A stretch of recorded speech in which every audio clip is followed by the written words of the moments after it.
আজকের ভিডিওটা হচ্ছে 3D করতে কি ডকুমেন্ট আসলে লাগে। এই বিষয়টা ডিপেন্ড করবে আসলে আপনার বিল্ডিং ডিজাইনটা এখনো কমপ্লিট হয়েছে কিনা। অ্যাজ এ ডেভেলপার আপনার যদি বিল্ডিং ডিজাইনটা কমপ্লিট হয়ে থাকে তাহলে 3D করতে এক ধরনের ডকুমেন্ট লাগবে। আবার যদি ডিজাইন যদি কমপ্লিট হয়ে না থাকে, যদি ফাসাদ ট্রিটমেন্টে আর্কিটেকচারাল কোনো ইনপুট দেওয়া লাগে, সেক্ষেত্রে আবার অন্যরকম ডকুমেন্ট লাগবে। প্রথমে আসি একদম সিম্পল রিকোয়ারমেন্টস, যেটা হচ্ছে সাধারণত ডেভেলপাররা চেয়ে থাকে। আপনার বিল্ডিং ডিজাইন শেষ, 3D ভিজুয়ালাইজার এখন প্রোভাইড করতে হচ্ছে আর্কিটেকচার ফ্লোর প্ল্যান। টিপিক্যাল একটা ফ্লোর প্ল্যান আর্কিটেক্ট কিন্তু আপনাকে করে দিয়েছে। সো এর সাথে প্রয়োজন হচ্ছে একটা এলিভেশন ড্রয়িং। এলিভেশন ড্রয়িংটা এজন্য প্রয়োজন কারণ বিল্ডিং এর ফাসাদগুলো 3D ডিজাইনার যখন অ্যাজ ইট ইজ ডিজাইন করবে তখন কিন্তু এলিভেশনটা খুব ইম্পর্টেন্ট। শুধুমাত্র ফ্লোর প্ল্যান থেকে আমরা প্রপারলি ওই ডিজাইন ইনফরমেশনটা পাই না। এখন কথা হচ্ছে ফ্লোর প্ল্যানটা আপনি 3D ডিজাইনারকে কিভাবে দিবেন। সবচেয়ে বেস্ট ওয়ে হচ্ছে আপনি যদি অটোক্যাড ফাইলটা দিতে পারেন। সাধারণত আমাদের দেশে অটোক্যাডেই ফ্লোর প্ল্যানটা করা হয়। সো অটোক্যাড ফাইলটা যদি 3D ডিজাইনারকে দিতে পারেন তাহলে সুবিধা যেটা হবে, 3D ডিজাইনার সে অটোক্যাড ফাইলটাকে 3D সফটওয়্যারে ইম্পোর্ট করবে। এরপর যেটা হবে, খুব সহজেই কিন্তু একটা ওয়ার্কিং পাইপলাইনে এসে 3D মডেল ওঠানো শুরু করা যাবে। যদি আপনার কাছে in any case CAD file না থাকে, অথবা সাধারণত দেখা যায় যে আর্কিটেকচারাল ফার্ম থেকে ডেভেলপার ডিজাইনটা করায়, ওই আর্কিটেকচারাল ফার্ম হয়তোবা কোনো একটা কারণে ক্যাড ফাইলটা শেয়ার করতে চায় না, সেক্ষেত্রে যেটা করা যেতে পারে, পিডিএফ অবশ্যই আপনি কালেক্ট করতে পারেন। পিডিএফ এ architectural drawing, floor plan, elevation সবগুলোই যদি আপনি একসাথে মার্জ করে একটা 3D ডিজাইনারকে দিতে পারেন, তাহলে 3D ডিজাইনার যেটা করবে, পিডিএফটাকে বেসিক্যালি আবার ক্যাডে এনেই সুন্দর মতো করে লাইন ড্রয়িং গুলো ফিক্স করে 3D এর জন্য রেডি করবে। একটু lengthy process, but it's workable. কিছু ক্ষেত্রে সেকশনাল ড্রয়িংটাও আসলে খুব ইম্পর্টেন্ট। যদি আপনার কাছে সেকশনাল ড্রয়িংটা রেডি করা থাকে বা আপনি আর্কিটেক্ট থেকে পেয়ে থাকেন, তাহলে অবশ্যই 3D ডিজাইনারকে সেটা দেবেন। কারণ স্টেয়ারের স্পেস গুলো এবং বিল্ডিং এর বিভিন্ন ডিটেইলস বোঝাতে 3D করার সময় সেকশনাল ড্রয়িংটা আসলে মাঝে মাঝে খুবই কার্যকর হয়ে থাকে।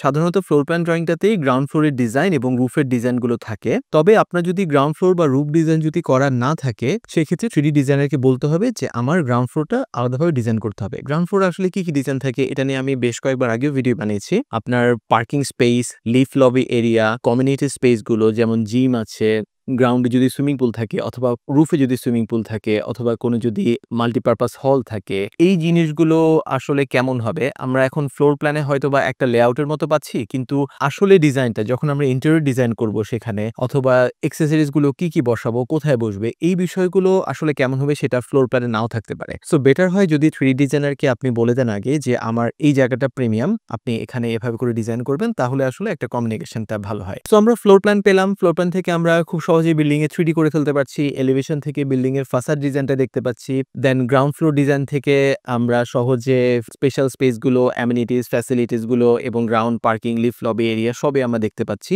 এবার আরেকটা গুরুত্বপূর্ণ ব্যাপার হচ্ছে বিল্ডিং এর রুফ। রুফটা কেন ইম্পর্টেন্ট? এক নম্বর হচ্ছে রুফটা কিছু বিল্ডিং এর ক্ষেত্রে খুবই ফিচার একটা স্পেস হতে পারে। অনেকে ছাদ বাগান করে, অনেকে সুন্দর বসার জায়গা করতে পারে, অথবা আপনি যখন মার্কেটিং পারপাসে ডেভেলপার ফার্ম গুলো বিল্ডিংটা যখন সেল করা ট্রাই করে, তখন যেটা হয়, বিল্ডিং এর কিছু পার্সপেক্টিভ ভিউর সাথে অথবা আই লেভেল ভিউর সাথে একটা কিন্তু মাস্টার প্ল্যান শটের মতো করে দেওয়া হয়, বা বার্ডস আই ভিউর মতো করে দেওয়া হয়। তো এই বার্ডস আই ভিউ গুলোতে রুফটা খুব ইম্পর্টেন্ট। যদি বিল্ডিং এ মনে করুন আমরা একদম বিল্ডিং এর টপ থেকে আপনি বিমানে করে চলে যাচ্ছেন এবং ওখান থেকে একটা ছবি তুললেন, তখন বিল্ডিংটা আসলে কেমন দেখাবে? তো সেই ক্ষেত্রে বিল্ডিং এর সমস্ত ডিজাইন রেডি থাকায় এবং উপর থেকে যখন আমরা দেখব, তখন বিল্ডিং এর রুফের ডিজাইনটা প্রপারলি যদি হয়, তাহলে খুব অ্যাট্রাকটিভ মনে হয় আর কি বিল্ডিং ডিজাইনটাকে। রুফ ডিজাইনের ব্যাপারে 3D ডিজাইনারকে বলা এই কারণে ইম্পর্টেন্ট, কারণ সাধারণত আর্কিটেকচার লেআউট বা ফ্লোর প্ল্যানে রুফের হয়তো একটা সেগমেন্ট করা থাকবে। ইন জেনারেল অনেক সময় আর্কিটেক্ট খুব ডিটেলও প্ল্যান করে দিতে পারে। যদি করা না থাকে, সেক্ষেত্রে আপনি হয়তো 3D ডিজাইনারকে কিছু রেফারেন্স দিতে পারেন, বা একটা মিটিং করে কমিউনিকেশনটা ক্লিয়ার করতে পারেন যে আপনারা আসলে রুফের ডিজাইনটা কেমন চাচ্ছেন। লেটস সে আপনি একটা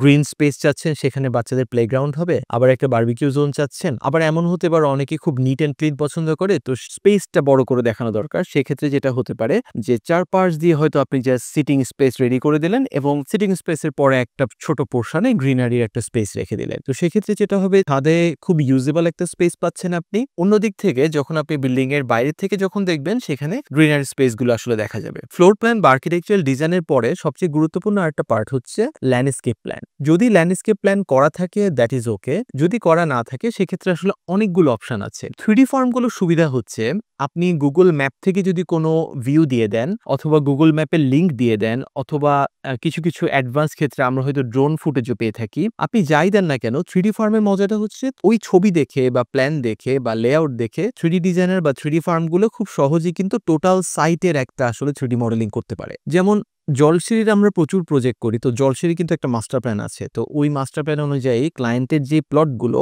ওই প্লটের আশেপাশে আসলে বিল্ডিং কেমন হচ্ছে, ওয়াকওয়ে কেমন থাকছে, লেক আছে কিনা অথবা মেইন রোডটার কানেক্টিভিটি কোন দিকে। এই যে ওভারঅল যে road network, green space, lake অথবা পার্ক, স্কুল, মসজিদ এই জিনিসগুলো ল্যান্ডস্কেপ প্ল্যানে খুব ভালোমতো ফুটে ওঠে। সো 3D ডিজাইনারকে ল্যান্ডস্কেপ প্ল্যানটা দেওয়া, যদি ল্যান্ডস্কেপ প্ল্যান দিতে নাও পারেন তাহলে গুগল ম্যাপ থেকে প্রপার লোকেশনটা দেওয়া, এটা আসলে খুব ইম্পর্টেন্ট। কারণ একটা বিল্ডিং ডিজাইনের পরে আমরা যখন 3D করি তখন কিন্তু ম্যাটেরিয়াল থেকে শুরু করে সবকিছু সহ বিল্ডিংটাকে আসলে প্রেজেন্ট করি। তো এক্ষেত্রে বিল্ডিং ডিজাইনের পাশাপাশি বিল্ডিং এর সারাউন্ডিং ডিজাইনটাও আসলে খুব ইম্পর্টেন্ট। বিল্ডিং এর সারাউন্ডিংসে যখন রিয়েল সাইট কনটেক্সে গাছপালা বসবে, বিল্ডিং বসবে, ফ্যাসিলিটিস গুলো বসবে অথবা এডুকেশনাল ইনস্টিটিউশন গুলো বসবে, তখন বিষয়টা আসলে মোর ক্লিয়ার যে আপনার যে ক্লায়েন্ট, ডেভেলপারদের যে ক্লায়েন্ট, তারা আসলে এই বিল্ডিংটা সেল করার পর আসলে কি পাচ্ছে। এই ইনফরমেশন গুলো 3D তে আসলে খুব সহজেই ফুটিয়ে তোলা যায় যদি আপনি অ্যাজ এ ডেভেলপার 3D ডিজাইনারকে বা 3D ফার্মগুলোকে এই ইনফরমেশন গুলো প্রোভাইড করতে পারেন। এরপর ছোটখাটো কিছু বিষয় লাগবে, যেমন আপনার ম্যাটেরিয়াল প্রেফারেন্স। সাধারণত আর্কিটেকচারাল ডিজাইনে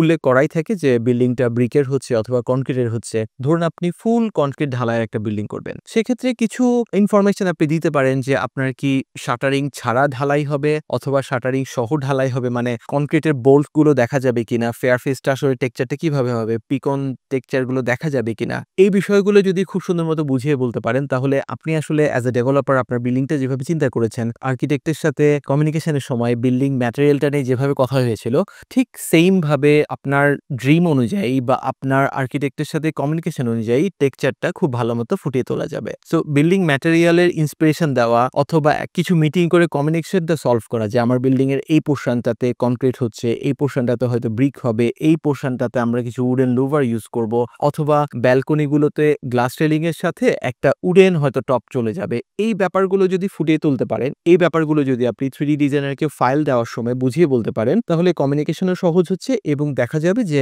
3D ডিজাইনার প্রথম থেকে আসলে ফোকাস থাকবে যে আমার বিল্ডিংটাও আসলে এমন হবে। মিটিং এর সময়ে দেখা যায় আমরা 50% আসলে কল্পনা করে ফেলি যে আল্টিমেটলি বিল্ডিং এর গোলটা আসলে কি হচ্ছে। একটা বোনাস টিপ হিসেবে যেটা বলতে পারি, 3D করার জন্য ডেভেলপার হিসেবে আপনি 3D ডিজাইনারকে কি দেবেন? আপনি আসলে সময় দেবেন। সাধারণত 5 কাঠা থেকে 8 কাঠার কোনো ডিজাইন করতে 3D ডিজাইনার আপনার থেকে সময় নিতে পারে 3 থেকে 4 সপ্তাহের মতো।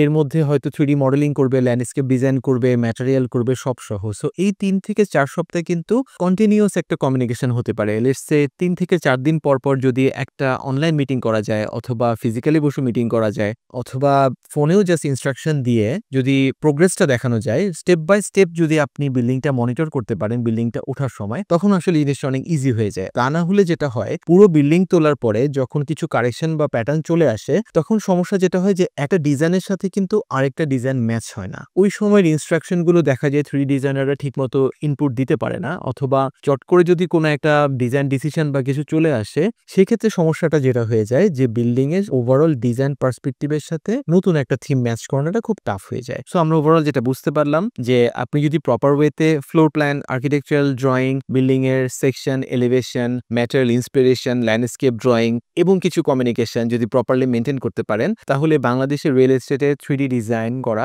আসলে কোনো ব্যাপারই না। আমি জানি যে 3D নিয়ে আসলে অনেক প্রশ্নই আরো থাকতে পারে। আমাদের ফেসবুক বা ইউটিউব চ্যানেলে আপনি নক দিতে পারেন কোনো প্রশ্ন থাকলে।